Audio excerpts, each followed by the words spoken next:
This Voice Registry podcast is brought to you by VoiceBank.net. Hi, everyone. I'm Tracy Pattin, and I am here at VideoBox Studios with 13-year-old film actor Foresst Landis. It's great to have you here, Foresst. Thanks for having me. And so you just finished with a radio play called The Highest Tide, right? Yes, I did. And you played the character Of Miles O'Malley. Okay, and so that was the main character. Yes, he is the main character. Okay, well, so how did that go for you? It was a lot of fun. This is probably my second, or no, it's not my second, but I've done more voiceover stuff. But it was actually probably it was my second actual radio play that I've done. It's definitely So a lot only of fun. your second one, and you know what? You did such an amazing job. I sat in on the recording of the play, and you're just amazing. Thank you. You've also been in some films like Cheaper by the Dozen, right? Mm-hmm. 1 and 2. Yes, ma'am. And you were in Flight Plan with Jodie Foster, right? Yes, I was. So tell me, how does that compare to voice acting? Voice acting is it's less maintenance. Like you can get here and you'll have to do wardrobe and makeup, Okay. and then you have to do that for movies. Yeah. And then it's a lot easier to you mess up on a line in voiceover, and then you can be like, okay, I'm just gonna redo that real quick. And then in a movie, you'll have to stop and redo the whole scene. But in radio, you can just kind of pick it up from where you left off. Okay, so, and speaking of that, I mean, you had a lot of narration in this. Oh yeah, it was probably 95% narration. Yeah, pages and pages, right? Yes. Tell me, how did you handle that? Just I handle it like I handle any movie script. I just read over it and I just go for it and do it. And how were you able to create those pictures? I know you were talking about colors, bringing color to the words. How were you able to do that? Basically just when we're talking about colors, like a different emotion to it. Like if I say something like another way, and then it'll be boring if I say the next line that same way. If I add some color to it, I add some more life to it. And so what are you thinking about? Like one particular narration passage where you have to sneak out of the house, right? And you're going to go to the tide, right? So how did you do that? What are you thinking about when you're talking into the mic? I kind of I'm not closing my eyes, but I'm just imagining in my head, all right, so I'm sneaking out this back door, and I'm going down to the tide, and I'm trying not to get caught, and I kind of think in my head, okay, so I'm in this situation, and I'm basically doing it in real life. So interesting. So you really felt it as you were reading it. Yes. That is powerful. You know what? It came across for us. It really did, which brings to the other scene that you just did about half an hour ago. And why don't you tell us about that particular scene with your friend, your best friend? Okay, tell us about that. So I find my best friend dead. It was the highest tide, and she was old, and I don't know. I find her dead, which is a very hard thing for me to do, because I know if I found my best friend dead, I don't know what I would do. And you brought us to tears. I mean, we're sitting there in the studio, and you brought us all to tears. And it wasn't like you were overly dramatic. What were you doing? What were you feeling when you were reading this? I kind of use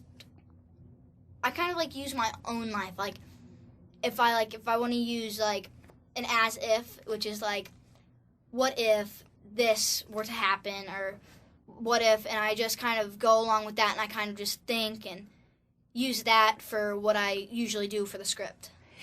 Very, very interesting. And so, Foresst, how it was so interesting to watch you and listen to you when, you'd flub, like we all do, and voice actors, all our listeners are voice actors, and so you all know, everyone, what it's like when you go up on a line or you flub a line and you do it over and over, and that keeps happening. And what's so cool about you is your response was, will you say what your response was? Whoa. Yeah, exactly. So you seem to let it just roll off your shoulders. Yeah, I mean, no big deal. I mean, you can always do it again. I mean, it's not like it's the end of the world if you mess up on a line. There's no reason to be like, Right, just kind of like have fun with it and just be like, whoops, sorry. And you know, another thing that I thought was really amazing with you is how you worked with Kate McCall, the director, and how you two were such a team, and how you were such an amazing listener. What was it like taking direction? I think if you just listen and you take direction, that's all to it, is just listen and like actually pay attention, not okay? Actually get involved and talk. And if you do that, I mean, it's going to be a lot better than anything else. Instead of just going, Yeah, and you know, I noticed because you jumped in and you had a few ideas yourself. Yeah. And you guys would kind of create some new, like, words in the script and like line changes or different. Like, what if I say it like this? Maybe it'll sound a lot better like this or something like that. So, how was this? Just all in all, you're done now. You just finished half an hour ago. How was this? It was a lot of fun. I love it.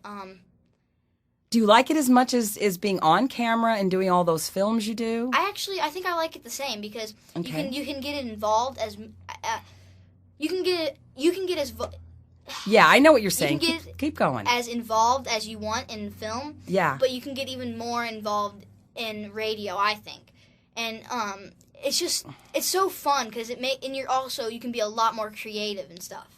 Yeah, well, you can. And you know what? You really created those pictures for us. And I can't wait for everyone to tune in. June 4th is the day that it appears over BBC Radio. And so everybody can go to the website, BBC Radio website, and you can actually listen to it here in the States. Now, I have one last question to ask you about. Yes. I was talking to your mom about rejection and all the rejection, even though you've had a lot of success as a film actor. And everything else. How do you deal with all those no's that you've had? Yeah, rejection is more no's than yes. I think rejection is, oh no, because they don't know what they're missing. And if they find somebody better, then they do. But I mean, what keeps you going when you hear the no's? Motivation, definitely motivation from my mom, my family.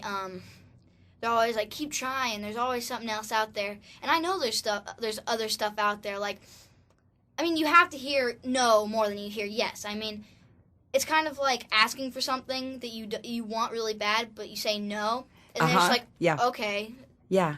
I'll try another time. Yeah. And definitely, it's harsh, but you just got to live with it. And that's the way the business is if you don't hear no, something's not right. I mean, well, I'll tell you what. I'm so glad that you've heard a lot of yeses because you are one talented, amazing young man. I mean, you're 13. When are you going to be 14? August 9th. Okay. Well, listen, we will be listening for you. We'll be watching for you. Oh, and your movie's coming out. What's your movie? Doubting Thomas. Okay. So when does that come out? I'm not sure yet, but it won't be released in theaters, but it comes out on DVD. Okay, this in the next few months or so. Probably. In 2008? 2008 or 2009. Okay, great. Well, Foresst, thank you. Thank you.